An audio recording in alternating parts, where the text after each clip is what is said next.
cross. Pero but then again di ay, sa perspective o sa paglantaw sa Ginoo, sa ato ang kinabuhi, my son, my daughter, wake up. I have given you all the power and all the authority. You are victorious because I have won. Amen? But they are just those days is on. And we understand that. Jesus is saying that He who is in us, siya nga naa sa atua is greater than He who is in this world. Siya nga nasa sulod sa atua, mas labaw kesa sa iyaha na naa diri sa kalibutan. Walay makapildi anak. Amen? And when there is conflict between the power of God and the power of the darkness, we know that the enemy always loses. Sa tubig anak. Amen? Atuwa ginamigudumon when we are living in the dark days of our lives, remember that God's power will always overcome. Will always overcome. Will always overcome. Yes, muagi ko ano yung ngit tayo, but I will still remember that God's power will always help me overcome. Because Jesus is the Messiah, the Son of the living God. Amen? Puno kayo sa paglaong, puno kayo igsoon sa gahong, puno kayo sa kinabuhi. No? So how do we live and walk in this power? We have to remember, establish na ito sa itong munahunang igsoon, that we are living in we have to understand this, that there's two realms that we are living with. The spiritual realm and this natural realm. Now, ingon dito, nato nakabasa, ana siya dito, we are spiritual beings. Amen ba? We are spiritual beings in mortal bodies. We are spiritual beings na once na madulog na ni siya na lawas, ang spiritual pagka-spiritual being ni mo kuhaan sa Ginoo, matubang ta sa Ginoo, hukman ta sa Ginoo, ug maabot ta din mahiusat abot mauban ang Ginoo. Buot pasabot na ng mga anak sa Ginoo, heavenly bodies, where we are spiritual beings. Now, here is what kani siya ang mahitabo. We are spiritual beings living in mortal bodies. We need to understand how to live in this spiritual realm in a way that affects the natural realm. Buot pa sa kung Bisayo na po, kinahanglan na ito masangtan nga ikinabuhin mo ang pagka-spirituhanon mo to the point na mo apekto siya sa inyong pagka-mortal na pagkatao. Amen? And in spiritual beings, the things that we do here will affect the things that we have here.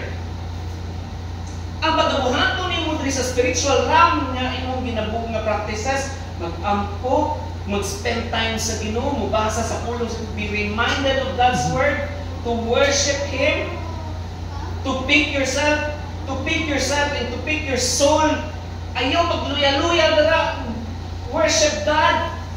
Those things na yung ginabuhat diri will affect the life that you are here in the mortal body.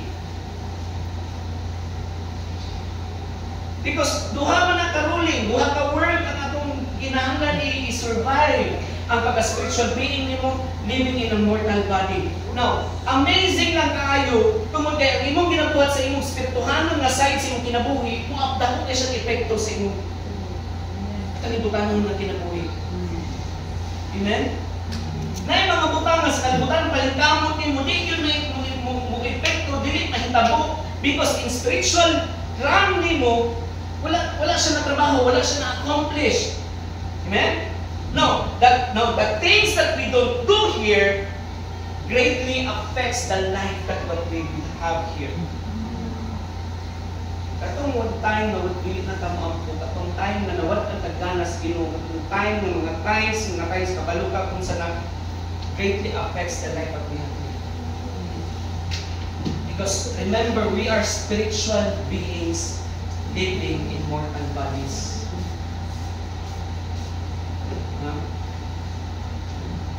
Remember na ko sa youth camp kadi, grabe, ma-amazing pa sa tahong sa Ginoo.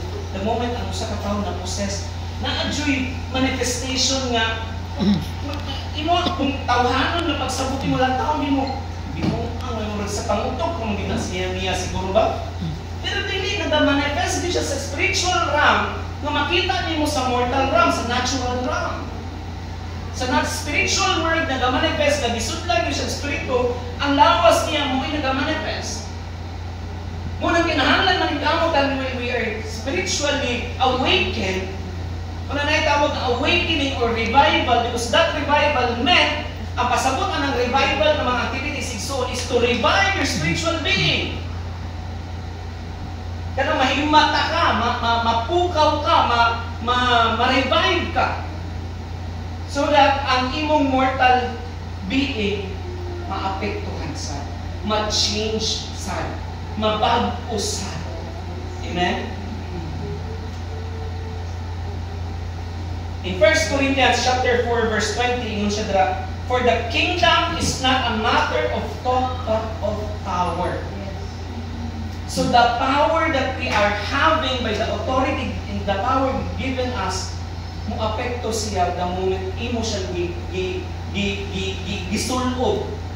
Imo sama ato nga enforcer nga kung dili to niya sulobon tong iyahang coat niya, katong cut niya, dili siya, wala siyang power, manguyan. Actually, kaganina man gud kay naay nilahos.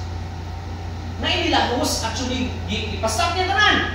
Pero naay sa kaminiban, ni abante yun, like sa atubangan niya ni Agi. Tinumat na siya sa tungas kalsada, dalakaw-lakaw siya sa tungas kalsada. Ano ang kaniwan no? I don't know kung sige ingon sa driver, buso, ayaw buso, hindi ko kapantay sa mga buso. Ganun, burog kaayo burog kaayo ang driver because of the authority that he has by that vest na iyang gisuot. Sa Davao, naitulo kas klase ng mga vest diha. Nausay ang mga bagong trainee diha ng mga CTTMO, mag-t-shirt o puti, tapos mag-reflectorize og CTTMO sa likod. Kana siya, dili kay nakilakadukan sa mga drivers. Pero guys, ang kanang naka-vest na ng polo na gani, nanay pangalan diri, nanay badge ba na or something, nanay radyo, nanay rectangular na bag diha, kahadlok, labunag na kaboots, lisod kayo na sangit-sangitan. Grabe na authority.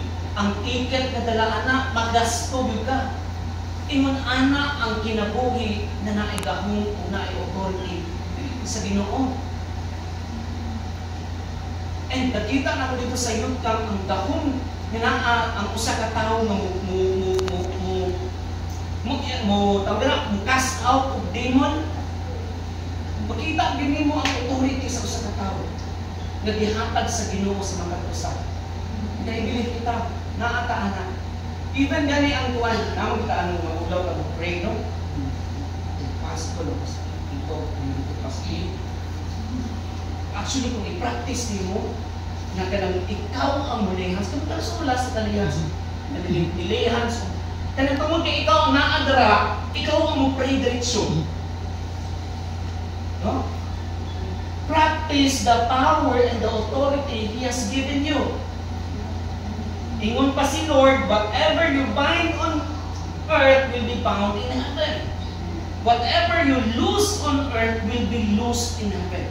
Buot pasabot mo sa gibuhat nimo diri sa mortal world o sa spiritual sa natural realm will happen also in the spiritual realm. Na kung wala kay buhaton ato, walay mahitabo sa spiritual realm. And you have the power and you have the authority. Amen? Dili ba ka ma-excite anak mo exercise sa imong power o sa imong authority? Kaya nimo mo prevent og evil spirits mong sulod sa usa ka tawo. Kaya nimo mo cast out og infirmities sa sulod sa usa ka tawo. Kaya nimo nang ma-experience as long as kabalo ka.